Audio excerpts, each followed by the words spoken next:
Okay, moving on to chapter 9. So first we're going to start with a review of the distance formula and midpoint formulas and Pythagorean theorem. So if you recall, you've known the Pythagorean theorem for a while now, which is related to a right triangle.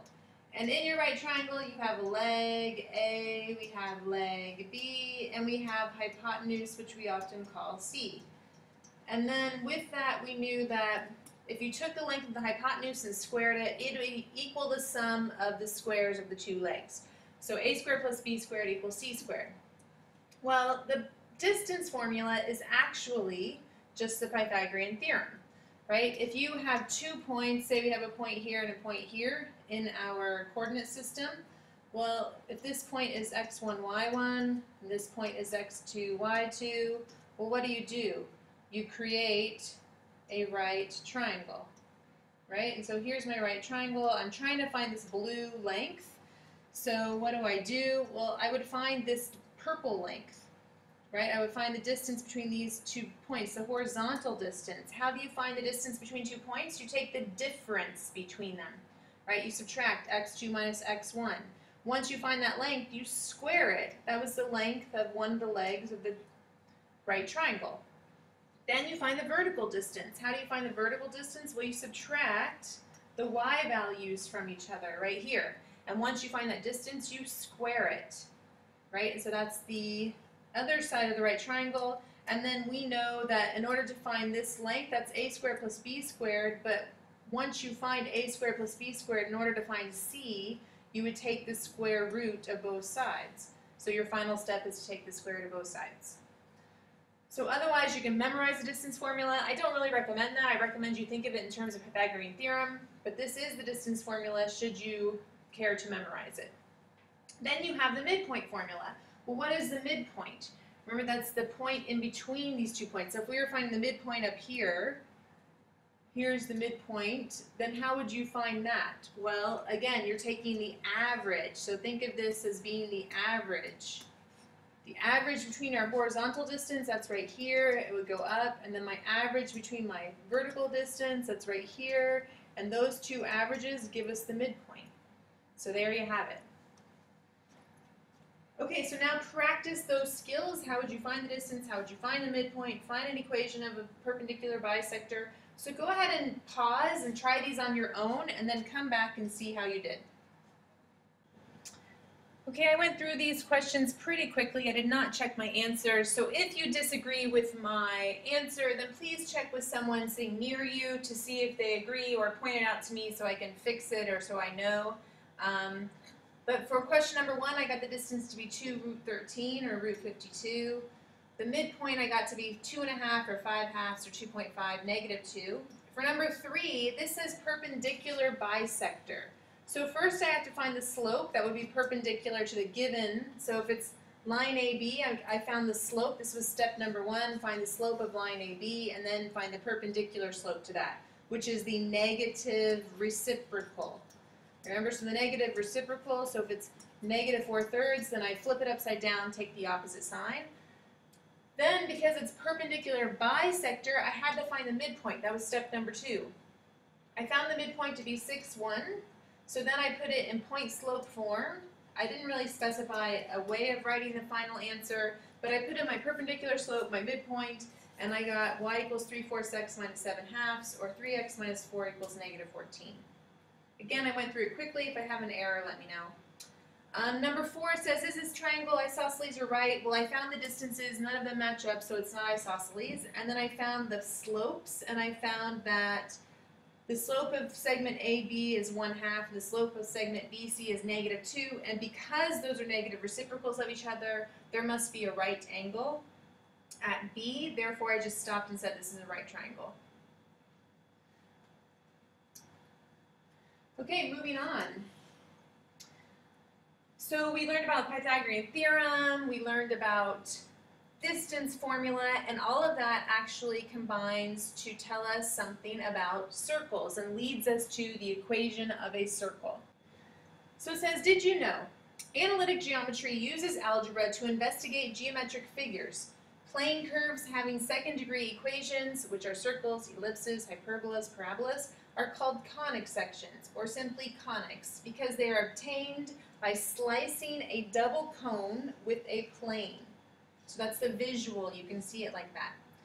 So a circle is a type of conic that is defined as the set of all points in a plane that are a fixed distance, which is called the radius, from a fixed point, which is called the center, right? So if you have the center, you go out a radius. Well, if you took that piece of string and went all the way around, right, you kept dragging that string everywhere with a pencil on the end, you would create a circle, and all of these distances would be the same length, which is r. Now, that's just simply put, it's the distance formula, right? We're trying to find the distance between these 2 points. One of the points we're calling the center, which is hk. The other point is any point on the circumference of the circle, which is xy. What do we call that length? We call it the radius. Well, doesn't that look familiar? This is the distance formula, but instead of having the square root, they've squared both sides. So the radius squared equals a point on the circumference minus h, which is the x-coordinate of the center, plus a point on the the y-coordinate on the circumference of a circle, minus the y-coordinate of the center squared, and that will give us the distance of the radius squared. So it's a Pythagorean theorem, right? We're creating a right triangle. This distance squared plus this distance squared equals that radius squared. Pythagorean theorem, distance formula, equation of circle, same, same, same. Hopefully you see that connection. If you don't, you can ask me about it. Otherwise, here is the equation. HK is the center, R is the radius. So find an equation of a circle with center 3, -4, and radius 6. So we're just plugging it in. It would be x minus 3, the quantity squared, plus y minus a negative. Well, minus a negative changes to positive, and then my radius squared is 36. So this is the general form of an equation of a circle. Okay, this says find the center and radius of a circle. Graph the circle. Oh, guess what's coming back in this unit? It is completing the square. So notice how I am writing this. I move my number, positive 6, to the other side. It becomes negative 6. I left some space here because I'm going to complete the square. And I left some space here because I need to complete the square. How do you complete the square? You take this middle term, you divide it in half. You square it and add it to both sides. So that's a negative 3 squared. So we're going to add 9 over here. Then you take the middle term, you divide it in half, you square it. So I'm going to add 1 squared, which is 1 over here.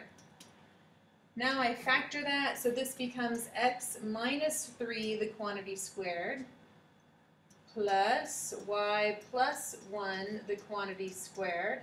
And negative 6 plus 9 is 3, 3 plus 1 is 4. So then I can see that my center, sorry, not my vertex, my center is 3, -1. That looks funny. And my radius is the square root of 4, which is 2. So I graph the center, 1, 2, 3, 1. And from that, I go to the right 2, I go to the left 2, I go up 2, I go down 2, because those are the exact, how I can find a definite distance of 2 from the center. And that's my circle. So that's it. Graph the center, count up, down, right, and left from the center the distance of the radius, and you've graphed it.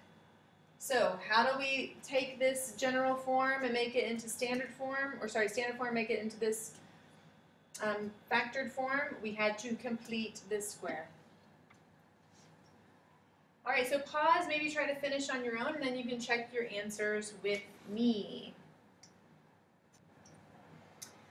Okay, so it says, the equation for the circles are relations. Determine the domain and range for the relation above. Use interval notation. Well, first of all, why is it not a function? Because if we did the vertical line test, it's going to hit more than once, right? So it is a relation, but not a function.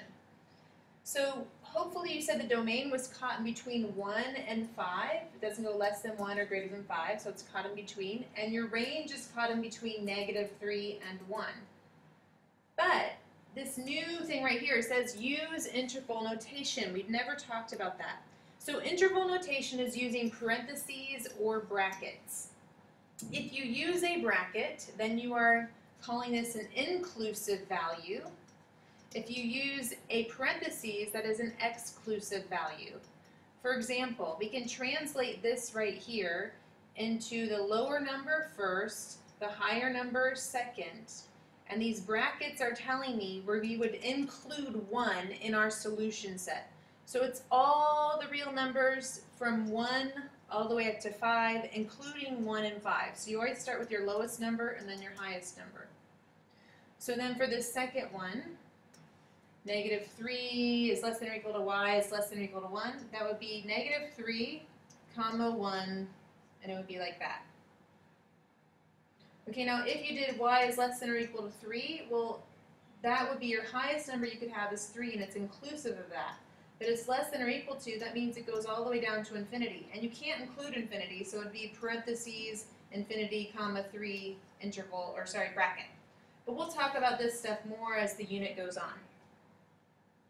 But we will expect you to use interval notation. That's what you'll use in pre-calc and calc, so you might as well start getting used to it now. So this is just your first exposure. Okay, number 4 says the center of a circle of radius 5 lies in the first quadrant. So we know it has to be in this first quadrant. It says find an equation of the circle if it is tangent to the x-axis at 1, 0. So that means it has to come down here tangent to that. Okay, well that to me just says that the center must be directly above. So, and that has a distance of 5. So my center, I go to the right 1 unit, up 5 units. So my HK is 1, 5. And then I know the length of my radius is 5, so that's 5 squared. So it's x minus 1, the quantity squared, plus y minus 5, the quantity squared, equals 5 squared, or just 25. And that's it. So nice, short and sweet for this first section. It'll get a little more complicated throughout the unit, of course. But remember, you're going to be watching a video at night, doing your questions in class. So you should have plenty of time to answer questions, or ask questions, sorry, get them answered and complete all your homework. So you just have to watch like a 15-minute video at home so you are prepared and you can answer questions, or sorry, ask questions about the notes if you have any. Have a good evening, a good day tomorrow, and I will see you on Thursday. Bye.